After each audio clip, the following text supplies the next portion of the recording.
जी, गुजरात के मोरबी में मच्छू नदी पर बना जो पुल है, कल जो हृदय विदारक घटना घटी, हम सभी स्तब्ध हैं, पूरा देश स्तब्ध है। ईश्वर से हम प्रार्थना करते हैं कि मृतकों के परिवारों को शक्ति दे इस दुख को झेलने की, और अपने श्री चरणों में उनकी आत्मा को स्थान दें। लगभग 190 लगभग लाशें मिल चुकी हैं, और जो वहां का मौत का मंजर है, आप लोग पत्रकार हैं, आपने कई अनुभव किए हैं, कई दृश्य देखे हैं, कई ऐसे नजारे देखे हैं, लेकिन कल कुछ पत्रकार साथियों से रात को बात हो रही थी तो वो बोल नहीं पा रहे थे, इतना दुखी थे, इतना भावुक। और बात है भी, सवाल बहुत सारे। हमने, हमारे राष्ट्रीय अध्यक्ष मल्लिकार्जुन खड़गे जी ने भी आज सुबह कहा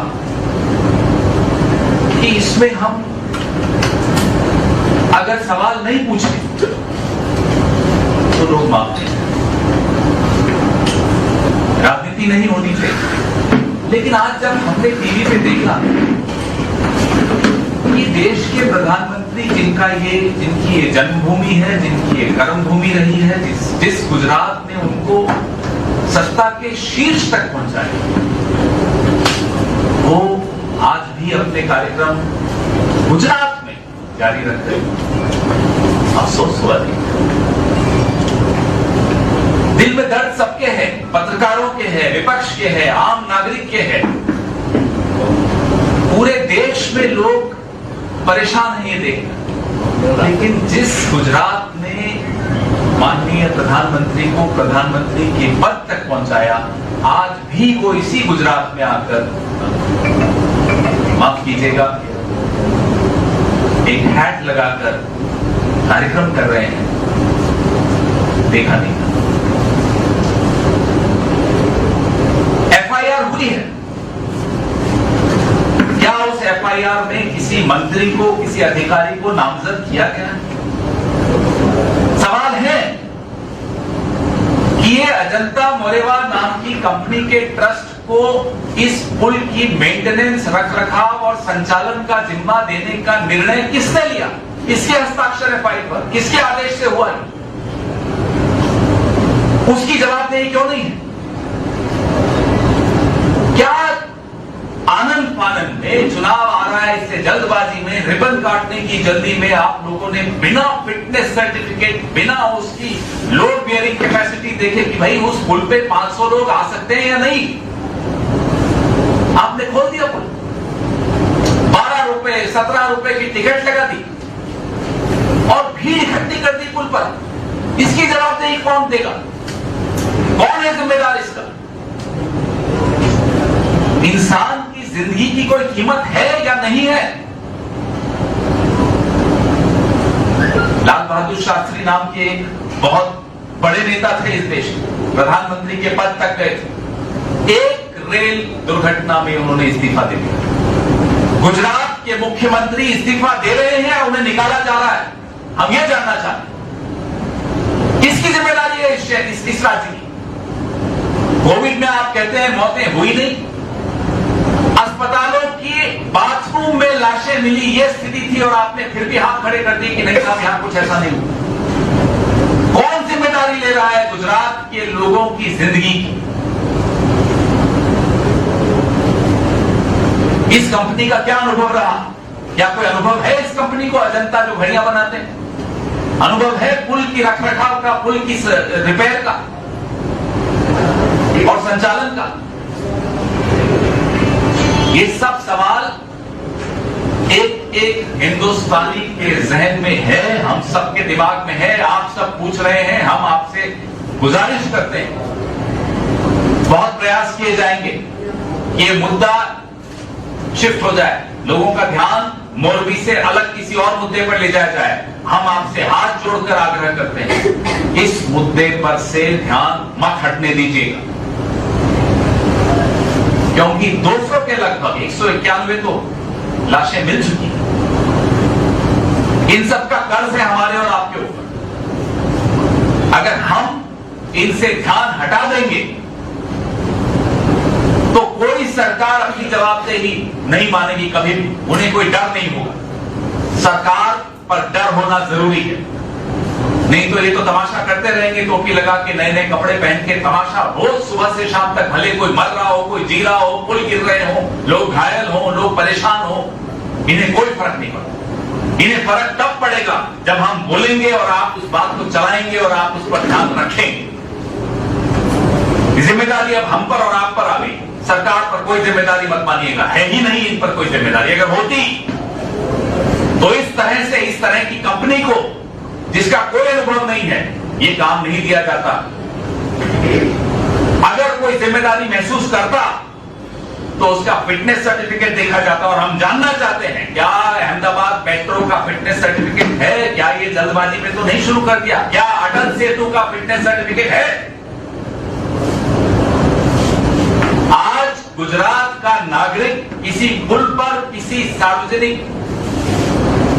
मेट्रो पर, किसी पर चढ़ने से पहले 10 बार सोच रहा है, क्योंकि उसको अपनी सरकार पर से भरोसा हट गया है। ऐसी सरकार जो इस तरह के पुल तक का फिटनेस और ऑडिट नहीं कर पाती, उस सरकार का फिटनेस और ऑडिट अब जनता करेगी और उसमें यह सरकार फेल होती हुई दिख रही है। राजनीति का समय नहीं है, लेकिन अगर हम सवाल नहीं पूछेंगे तो जिस तरह की राजनीति इस प्रदेश में चल रही है वो चलती रहेगी और लोगों की जान जाती रहेगी। इसलिए जवाबदेही सिद्ध करने की राजनीति हम करेंगे, बार बार करेंगे। ऐसी राजनीति नहीं जो आपको इस स्क्रीन पर दिख रही है। चलाइए जरा इस खतरा में जरूर है, क्योंकि चुनाव के दिनों में गिरा ताकि पता चले कि आपने कैसी सरकार चलाई है। इसलिए भगवान ने लोगों को संदेश दिया है कि आज ये ब्रिज टूटा, कल ये पूरा संसार ऐसे ही खत्म कर देगी, इसको बचाओ। ये भगवान ने संदेश भेजा। इस तरह की राजनीति में हम विश्वास नहीं करते। हम सवाल पूछेंगे, बार बार पूछेंगे और आपसे उम्मीद रखते हैं कि आप इन सवालों को दोहराएंगे जब तक इसका जवाब नहीं मिल जाता। और जवाब जनता देने को आतुर है। इस प्रदेश के एक एक नागरिक की सुरक्षा की जिम्मेदारी हम पर, आप पर, छोड़ दीजिए सरकार को, हम पर और आप पर है। इसलिए आपसे नम्र निवेदन है, बार बार निवेदन है, इस मुद्दे को तब तक जिंदा रखिएगा जब तक जवाब नहीं मिल जाते, जब तक जिम्मेदारी, जवाबदेही तय नहीं की जाती। आपके सवाल, और उससे पहले मैं चाहता हूं कि मेरे साथी इंद्र विजय जी गुजराती में अपनी बात रखें। हमारी 2 मांगे मैं फिर से दोहराता हूं। मुख्यमंत्री का तत्काल प्रभाव से इस्तीफा होना चाहिए। सुप्रीम कोर्ट के सेवानिवृत्त जज से इसकी निष्पक्ष और समयबद्ध जांच होनी चाहिए। बहुत जल्दी इसकी रिपोर्ट सबके सामने आनी चाहिए, सार्वजनिक की जानी चाहिए। मैं मेरे साथी इंद्र विजय जी से आग्रह करूंगा कि वो अपनी बात करें।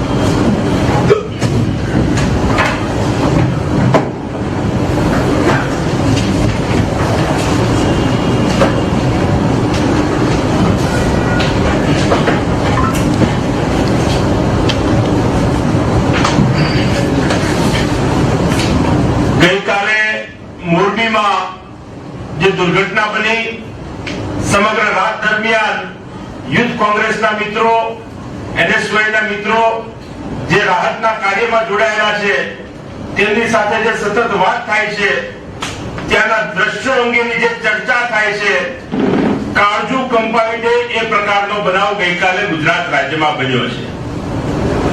ત્યારે હું આપ સૌને કહેવા માંગુ છું કે આવા ભયાનક દ્રશ્યો ભૂતકાળમાં સુરતમાં તક્ષશિલામાં પણ આપણે જોયા છે। ભૂતકાળમાં અમદાવાદ શહેરમાં ચકડોળ તૂટે ત્યારે પણ જોયા છે। ગુજરાતની ભારતીય જનતા પાર્ટીની સરકાર કે દેશમાં નરેન્દ્ર મોદીની સરકાર રાજ્યની અને દેશની અંદર કંપની રાજ લાવીને આજે બેઠી છે. જો હવે જાગશું નહીં તો આવા ભયાનક દ્રશ્યો ભવિષ્યમાં પણ આપણે જોવા માટે તૈયાર રહેવું પડશે. થોડા દિવસ પહેલા આપણે સૌએ જોયું કે અમદાવાદ શહેરની અંદર અટલ બ્રિજનું ઉદ્ઘાટન કરવામાં આવ્યું. આ અટલ બ્રિજનું પણ ફિટનેસ સર્ટિફિકેટ છે કે નહીં સરકારે તત્વરિત જાહેરાત કરવી જોઈએ. કોઈ પણ દુર્ઘટના બનશે તો તેની જવાબદારી સરકારની રહેશે, એ જાહેરાત પણ સરકારે કરવી જોઈએ.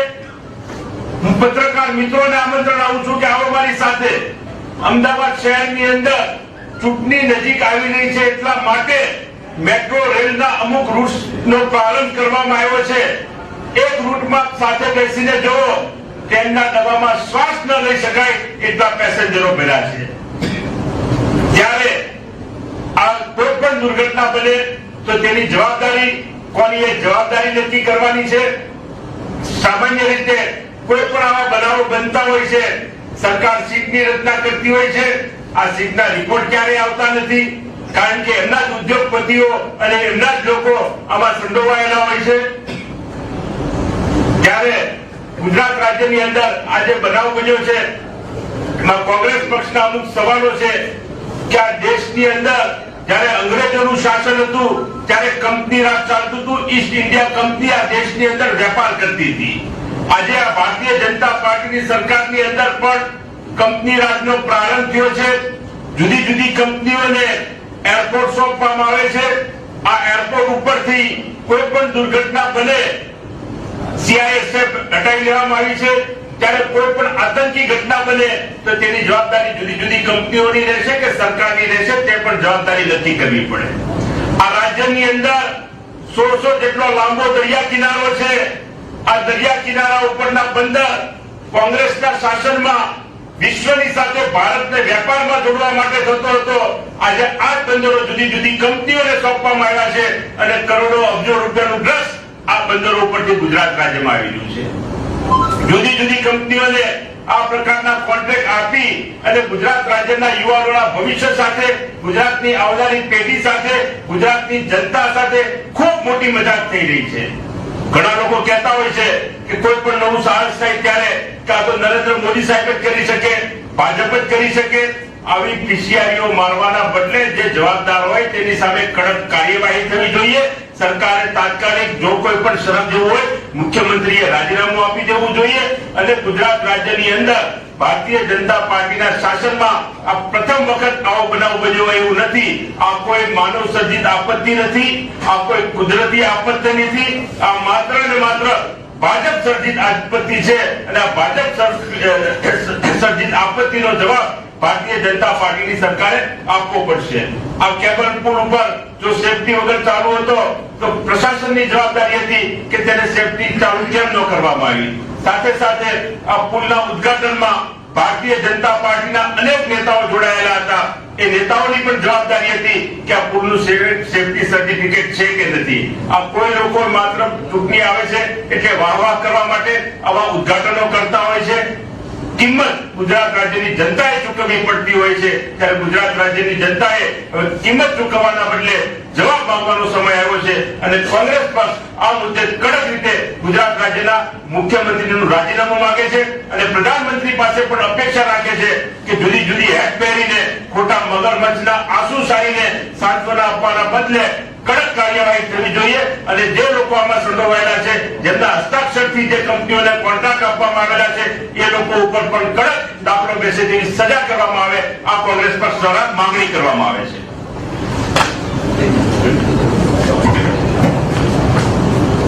मैं डॉक्टर साहब से निवेदन करूंगा कि शाम के प्रोग्राम का एक बार विधिवत बता. મોરબીની જે દુર્ઘટના થઈ છે એના અનુસંધાનમાં આજે સમગ્ર ગુજરાતમાં દરેક જિલ્લા સ્થળે ભારતીય રાષ્ટ્રીય કોંગ્રેસના માધ્યમ દ્વારા વ્યક્તિ કરતાઓને શ્રદ્ધાંજલિનો કાર્યક્રમનું આયોજન કરવામાં આવ્યું છે. સાંજે 6:30 વાગે દરેક જિલ્લા કેન્દ્રો ઉપર શ્રદ્ધાંજલિ આપવામાં આવશે. મીણબત્તીના માધ્યમ દ્વારા એ મીણબત્તી કરતાઓને અંતિમ રૂપે અમે શ્રદ્ધાંજલિ આપવાના છે ત્યારે આપણા માધ્યમ દ્વારા હું ગુજરાતની પ્રજાને અને સૌ કાર્યકર્તાઓને આ શ્રદ્ધાંજલિ કાર્યક્રમમાં જોડાવાની અપીલ કરું છું.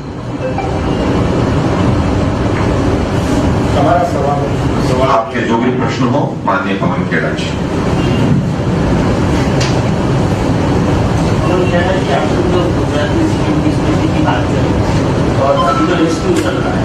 अब आप लीजिए कोई जांच नहीं हुई, कोई अभी जो फाइनल आंकड़ा नहीं आया, अभी जांच की स्थिति की बात करें. जो सर्कमस्टेंशियल एविडेंस होता है अंधेरी में, वो सामने तो दिख रहा है कि 100 साल पुराना एक सस्पेंशन ब्रिज का रिपेयर, संचालन और रखरखाव का काम आपने एक ऐसी कंपनी को दिया जो सीएफएल बल्ब बनाती है, मच्छर मारने के रैकेट बनाती है और दीवार की घड़ी बनाती है. सवाल सबसे पहला ये, उसको क्यों दिया? नंबर 2, फिटनेस सर्टिफिकेट था. नंबर 3, जिस पुल पर 100 लोग आने चाहिए वहां 500 लोग आए, प्रशासन क्या कर रहा था? नंबर 4, अर्बन डेवलपमेंट विभाग जो कि भ्रष्टाचार का अड्डा बन चुका है इस राज्य में, कौन है वो मंत्री? किसकी जिम्मेदारी है? 200 से अधिक लोग मारे जाएं और आप कहें साहब इंतजार कीजिए, अभी और लाशें गिने. माफ कीजिएगा, और लाशें गुजरात गिनने को तैयार नहीं है. अब समय नहीं रहा.